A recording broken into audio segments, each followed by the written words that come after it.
क्या आपको भी लगता है कि रेस्टोरेंट जैसी रिच क्रीमी मीठी मटर मलाई घर पर बनाना मुश्किल है? बिल्कुल नहीं। आज मैं आपको सीक्रेट तरीका बताऊंगी जिससे आपकी ग्रेवी बनेगी एकदम स्मूथ, बिल्कुल वैसे ही जैसे बाहर से ऑर्डर करते हैं। तो चलिए बनाते हैं कुछ स्पेशल। सबसे पहले लीजिए 1/4 कप काजू। इसमें ऐड करेंगे हॉट वाटर और 10 मिनट के लिए सोक होने दीजिए। फिर काजू में से पानी को कम्प्लीटली ड्रेन कर लीजिए। अब लेंगे एक बड़ा अनियन को रफली बड़े पीस में कट कर लेंगे। अनियन को कट करने के बाद साइड में रख लीजिए। फिर लेंगे 1 कप रफली चॉप फ्रेश मेथी। अब इसमें पानी ऐड करके अच्छे से वॉश कर लेंगे ताकि सारी मिट्टी निकल जाए।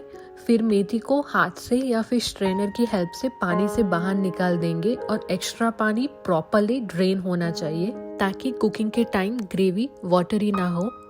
अब मेथी में ऐड करेंगे थोड़ा सा सॉल्ट और 10 मिनट के लिए रेस्ट पर रख देंगे। सॉल्ट लगाने से मेथी की नेचुरल बिटरनेस निकल जाती है। अब एक ब्लेंडर जार ले लीजिए। इसमें ऐड करेंगे 4 से 5 गार्लिक और थोड़ा सा जिंजर। साथ ही में ऐड करेंगे 1 ग्रीन चिली। भिगोए हुए काजू ऐड कर लेंगे। साथ ही में ऐड कर लेंगे अनियन जिसे हमने बड़े पीस में कट करके रखा था और ऐड करेंगे थोड़ा सा पानी और इसका एक स्मूथ पेस्ट बना लीजिए। पेस्ट जितना स्मूथ होगा ग्रेवी उतनी ही सिल्की और क्रीमी बनेगी। ब्लेंड करने के बाद पेस्ट को एक बाउल में निकालकर साइड में रख देते हैं। अगर आप गार्लिक नहीं खाते हैं तो स्किप भी कर सकते हैं। अब कढ़ाई में ऐड करेंगे 1.5 टेबलस्पून ऑयल और 1 टेबलस्पून बटर। बटर मेल्ट होने के बाद ऐड करेंगे cumin seeds, 1 bay leaf, small cinnamon stick और 1 पिंच हींग। गैस की फ्लेम को लो कर दें और अब ऐड करेंगे प्रिपेयर की हुई ग्रेवी पेस्ट को स्लो फ्लेम पर अच्छे से भूने जब तक रो स्मेल चली ना जाए। अब ऐड करेंगे कुछ बेसिक स्पाइसेस जैसे कि 1 टेबलस्पून कोरिएंडर पाउडर, 1/4 टेबलस्पून हल्दी पाउडर, नमक स्वाद के अनुसार, 1/4 टेबलस्पून गरम मसाला, 1/3 टेबलस्पून किचन किंग मसाला।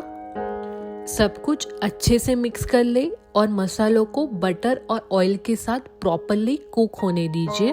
अब ऐड करेंगे आधा कप ग्रीन मटर और मेथी जो सॉल्ट के साथ मिक्स करके रखी थी। उसमें से वाटर अच्छे से स्क्वीज करके फिर ऐड करें। मेथी ऐड करने के बाद स्पैचुला की मदद से सब कुछ जेंटली मिक्स करेंगे। ध्यान रहे गैस की फ्लेम को मीडियम ही रखना है। अब कवर करके मीडियम फ्लेम पर 2 से 3 मिनट तक ग्रेवी को कुक होने दीजिए ताकि मटर थोड़े सॉफ्ट हो जाए और मेथी का फ्लेवर ग्रेवी के साथ अच्छे से ब्लेंड हो जाए। ऐड करेंगे 1/4 कप फ्रेश मलाई फॉर दैट रिच मलाई टेक्सचर। साथ ही में ऐड करेंगे 1/3 कप मिल्क ताकि ग्रेवी और ज़्यादा स्मूथ और बैलेंस और रेस्टोरेंट स्टाइल क्रीमी बन जाए। सब कुछ जेंटली मिक्स करें। कवर करके ग्रेवी को मीडियम फ्लेम पर फिर से 7 मिनट के लिए कुक होने दें। यहाँ गैस को मीडियम या फिर लो ही रखें। हाई फ्लेम पर क्रीम और मिल्क स्प्लिट हो सकता है। लास्ट में ऐड करेंगे थोड़ा सा शुगर जो मेथी के बिटरनेस और स्पाइसेस को ब्यूटीफुली बैलेंस करता है। लीजिए आपकी मेथी मटर मलाई रेडी है, क्रीमी, एरोमेटिक और बिल्कुल रेस्टोरेंट स्टाइल। इसे सर्व करें हॉट नान, रोटी या जीरा राइस के साथ। अगर मेथी मटर मलाई की रेसिपी पसंद आई हो तो वीडियो को लाइक, शेयर और कमेंट जरूर कीजिए। चैनल पर नए हैं तो सब्सक्राइब करना ना भूलें। मिलते हैं नई रेसिपी में नई वीडियो के साथ। तब तक खाते रहिए, मुस्कुराते रहिए।